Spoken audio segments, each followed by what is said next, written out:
अभी साल में हम लोग पहुँचेंगे और सबको चौंकाते हुए हम लोग अपने जो प्लानिंग है उसको जग जाहिर करेंगे, बाकायदा मीडिया के सामने प्रेस कॉन्फ्रेंस करके। अगर चुनाव के नतीजे हमारे विपरीत भी आएंगे तो हमारे मनों की स्थिति में या फिर हमारे हौसले में कोई कमी नहीं होगी, बल्कि हम लोग दुगनी हौसलों के साथ विधानसभा का चुनाव लड़ेंगे। 10,000 करोड़ से अधिक तो ईडी उनके घर न जाती है, ना उनके कोई सवाल जवाब करती है, तो ये लोकतंत्र के लिए संकेत चिन्ह है। ठीक है, माननीय मुख्यमंत्री अगर दोषी है तो उन पर ईडी का कार्रवाई होना चाहिए, लेकिन ये मतलब थोड़ी है कि इस राज्य में बाकी जो लोग हैं जो विपक्ष में फिलहाल है भारतीय जनता पार्टी में, उनके पास कई गुना कुछ राशि है।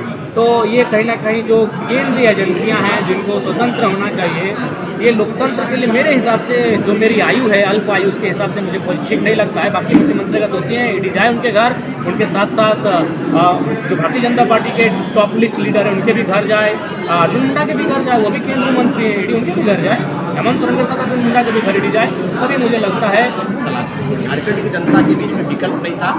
जयराम महतो और उनकी पूरी टीम को लोगों ने जो आशीर्वाद के साथ जिन आशीर्वाद को दिया है, अपने दुआ से नवाजने का काम किया, ये सराहनीय है। और हम लोग गांव के अंतिम व्यक्ति तक गए, सबों का कहना है कि राज्य को हम लोग मिलकर बदलेंगे और राज्य को उसी रूप में डालेंगे जिस रूप में बिरसा ने डालने का बड़ा अच्छा प्रयास किया है। गिरिडीह का बात हो, चाहे धनबाद का बात हो, कोडरमा, जहाँ का बात हो, हम लोग बिल्कुल मुस्तैदी के साथ में आएंगे। हमारा एक बड़ा जत्था दिखेगा आपको, अल्पसंख्यकों का बड़ा जो जत्था दिखेगा और हम लोग उनके साथ कदम से कदम मिलाकर चलेंगे और झारखंड को हम लोग बड़े रूप में ले जाने का। देखिए, जब हम लोग आंदोलन को शुरुआत किए, तैयार किए, तो हम लोग को लगा कि सभी वर्गों को जोड़ना चाहिए और अल्पसंख्यक वर्ग एक बहुत बड़ा वर्ग होता है, तो हमने रिजवान से बाकायदा कहा इस पर एक प्लानिंग करें और आप अपने स्तर से जाकर अपने लोगों को एकत्रित कीजिए, उन्हें जागृत कीजिए। और जैसे ही चुनावी साल में हम लोग पहुँचेंगे और सबको चौंकाते हुए हम लोग अपने जो प्लानिंग है उसको जग जाहिर करेंगे, बाकायदा मीडिया के सामने प्रेस कॉन्फ्रेंस करके। ये एक्चुअली वापस आने की बात थी, ये कभी दूर गए ही नहीं है, ये केवल अपने एक अलग विंग बनाए थे और स्वाभाविक हर पार्टी का अपना विंग होता है। बीजेपी रहे, जेएमएम रहे, ओबीसी विंग होता है, महिला विंग होता है, एसटी एससी विंग होता है, तो वे बस एक विंग तैयार किए थे और इसको चूँकि हम लोग सबको जग जाहिर नहीं किए थे क्योंकि हम लोग अभी नए नए पल्लवित होने वाले बालक समान है, तो पॉलिटिकल पार्टी हमें डैमेज कर सकती थी, इसलिए उन लोगों के नज़रों में हम लोगों ने अपने आप को इस प्रकार से प्रदर्शित किया ताकि वे भ्रम में रहें और हम लोग अपना ग्राउंड लेवल पर अपने कार्य को जारी रखें। हाँ, स्वाभाविक है, और चूँकि हम लोग कभी हवाई बात किए नहीं कि अब की बार 70 पार 65 पार, ये हमारे नई शुरुआत है, लेकिन हम लोग यूथ हैं, जोश से लबरेज हैं, ऊर्जा से लबरेज हैं, और अगर हमारी उम्मीद के विपरीत अगर परिणाम आता है तो हम लोग और दुगनी रफ्तार के साथ मेहनत करेंगे और दुगना संघर्ष करेंगे। तो इसलिए आप निश्चिंत रहें, अगर चुनाव के नतीजे हमारे विपरीत भी आएंगे तो हमारे मनों की स्थिति में या फिर हमारे हौसले में कोई कमी नहीं होगी, बल्कि हम लोग दुगनी हौसलों के साथ विधानसभा का चुनाव लड़ेंगे। लेकिन उम्मीद करते हैं कि चुनाव का जो रिजल्ट है हमारे पॉजिटिव के लिए, मैंने पॉजिटिव पक्ष में ही आएगा।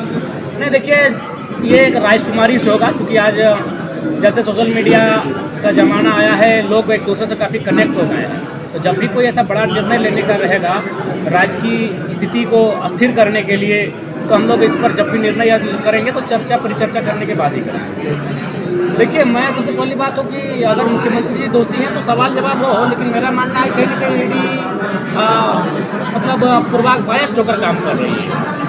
अगर आपका अनुमान बात किया जाए तो हजारीबाग, धनबाद, ऐसे बहुत सारे एनडीए के सांसद हैं जिनका संपत्ति लगभग 10,000 करोड़ से अधिक है, तो ईडी उनके घर न जाती है, ना उनके कोई सवाल जवाब करती है, तो ये लोकतंत्र के लिए संकेत चिन्ह है। ठीक है, माननीय मुख्यमंत्री अगर दोषी है तो उन पर ईडी का कार्रवाई होना चाहिए, लेकिन ये मतलब थोड़ी है कि इस राज्य में बाकी जो लोग हैं जो विपक्ष में फिलहाल है भारतीय जनता पार्टी में, उनके पास कई गुना कुछ राशि है। तो ये कहीं ना कहीं जो केंद्रीय एजेंसियां हैं जिनको स्वतंत्र होना चाहिए, ये लोकतंत्र के लिए मेरे हिसाब से जो मेरी आयु है अल्प आयु उसके हिसाब से मुझे कोई ठीक नहीं लगता है। बाकी मुख्यमंत्री का दोषी हैं, ईडी जाए उनके घर, उनके साथ साथ जो भारतीय जनता पार्टी के टॉप लिस्ट लीडर हैं उनके भी घर जाए, अर्जुन मुंडा के भी घर जाए, वो भी केंद्रीय मंत्री हैं, ईडी उनके भी घर जाए, हेमंत सोरेन के साथ अर्जुन मुंडा के भी घर ईडी जाए, तभी मुझे लगता है कि लोकतांत्रिक ढांचा जो है उस पर जनता का विश्वास है।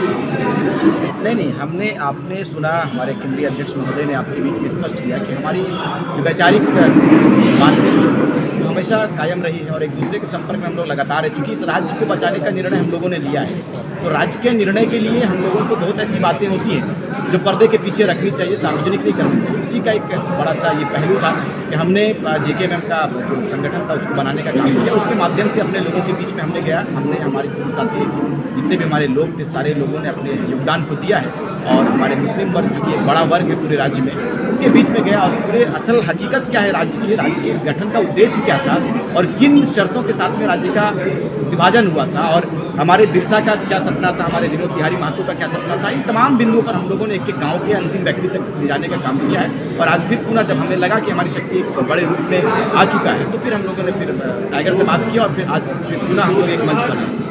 पूरा झारखंड बदलाव की ओर है और बदलाव के लिए विकल्प तलाश रही है। झारखंड की जनता के बीच में विकल्प नहीं था। जयराम महतो और उनकी पूरी टीम को लोगों ने जो आशीर्वाद के साथ जिन आशीर्वाद को दिया है, अपनी दुआ से नवाजने का काम किया, ये सराहनीय है। और हम लोग गांव के अंतिम व्यक्ति तक गए। सबों का कहना है कि राज्य को हम लोग मिलकर बदलेंगे और राज्य को उसी रूप में डालेंगे जिस रूप में बिरसा ने डालने का बड़ा अच्छा प्रयास किया था। और हम लोग बिल्कुल लोकसभा में जिस तरह से दादा ने कहा कि लोकसभा में आएंगे, 5 लोकसभा का जो बात हो रहा है उस पर हम लोग आएंगे और बेहतर मजबूती के साथ में आएंगे। चाहे गिरिडीह का बात हो, चाहे धनबाद का बात हो, कोडरमा, जहाँ का बात हो, हम लोग बिल्कुल मुस्तैदी के साथ में आएंगे। हमारा एक बड़ा जत्था दिखेगा आपको और संख्यकों का बड़ा जो जत्था दिखेगा और हम लोग उनके साथ में कदम से कदम मिलाकर चलेंगे और झारखंड को हम लोग एक बड़े रूप में ले जाने का बिल्कुल बड़ा रुझान है।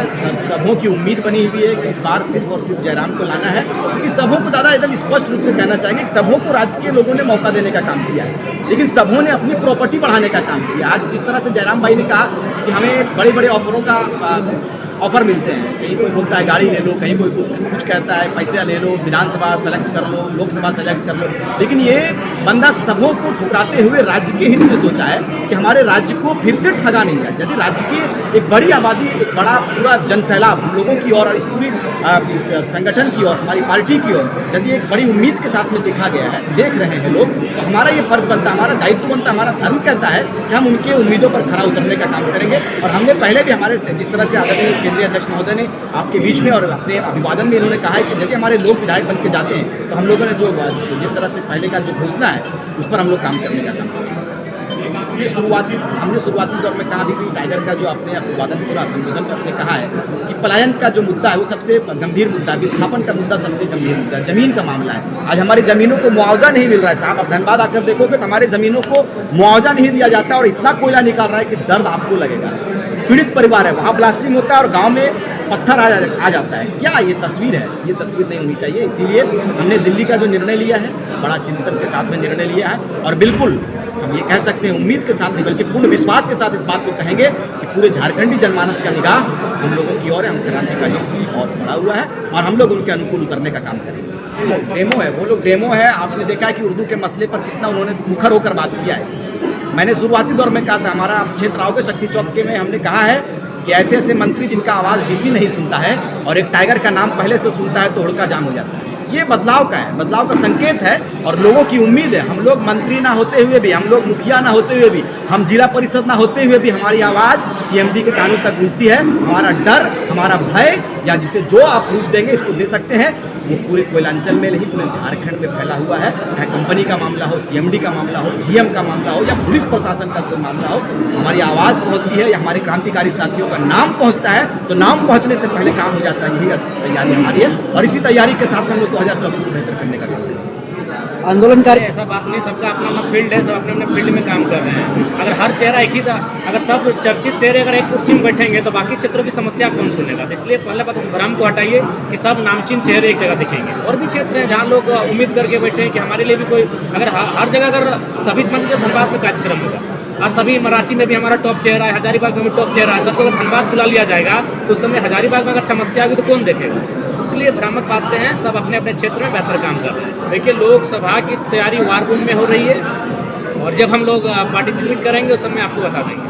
अच्छा ठीक है। जरा मगर रिजवान जो बोले कि अगर नियोजन नीति बनाना हो या फिर अगर विस्थापन नीति बनाना हो, इसके लिए आपको मेजोरिटी चाहिए। जब आप अगर विधानसभा में मेजोरिटी में रहेंगे तो ही आप इसे बना सकते हैं, तो फिर उसको कैसे देखेंगे? जब आपके पास मेजोरिटी रहेगी नहीं तो आप जो चीज़ों की बात कर रहे हैं उसकी अमली जामा आप कैसे करेंगे?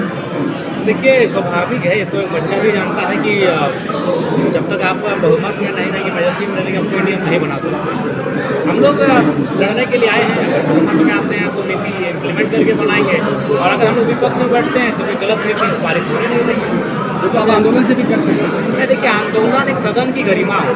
आंदोलन तो 2 साल किए, कोयला के खिलाफ, विस्थापन के खिलाफ, डीबीसी के खिलाफ, तो एक सदन की गरिमा होती है, सदन का वैल्यू है, लोकतांत्रिक देश में सदन का महत्व है। तो एक बार हमें सड़क से उठकर सदन में बैठना चाहिए, उसी की तैयारी। हमारे केंद्रीय अध्यक्ष महोदय हैं, अब दिशा इनका जो मिलेगा हम लोग अमल करने का काम करेंगे। नहीं, आपकी पुरानी कमेटी का क्या होगा? हमने कहा है कि हमारे केंद्रीय अध्यक्ष आदरणीय टाइगर जयराम महतो यहाँ उपस्थित हैं, इनका जो दिशा होगा, इनका जो निर्देश होगा, हम लोग पालन करने का काम करेंगे, और जल्द आप लोगों के बीच में इस तस्वीर को भी हम लोग साफ करने का काम करेंगे। रिजवान, ऐसा नहीं लगता कि अभी जयराम बोले कि आपकी जो पार्टी थी और आपको मतलब आप लोग का एक पहले तो प्लान था कि इस प्लान को आपको अलग करके बनाना, तो ऐसा नहीं लगा आप अपने प्रशंसकों को, आपके जो कार्यकर्ता हैं उसको आप इतने दिनों तक धोखा दे रहे थे? बिल्कुल नहीं, बिल्कुल नहीं। हमारी बात हमने कहा है कि पर्दे के पीछे हुई है, और पर्दे खेमे के अंदर हमारे लोगों के साथ हमारी जो बातें हुई हैं, टाइगर ने बात को रखा है, वो बिल्कुल सत्य है कि हमारे लोग हमारे साथ हैं। हम जिधर कहेंगे, हमारे टाइगर जिधर कहेंगे, या हमारे संगठन के लोग जिधर कहेंगे, हमारे लोग नाराज़ नहीं बल्कि खुश हैं। अगर नाराज़ होते तो शायद यहाँ हज़ारों की संख्या में लोग आपने देखे। चलिए, बहुत धन्यवाद।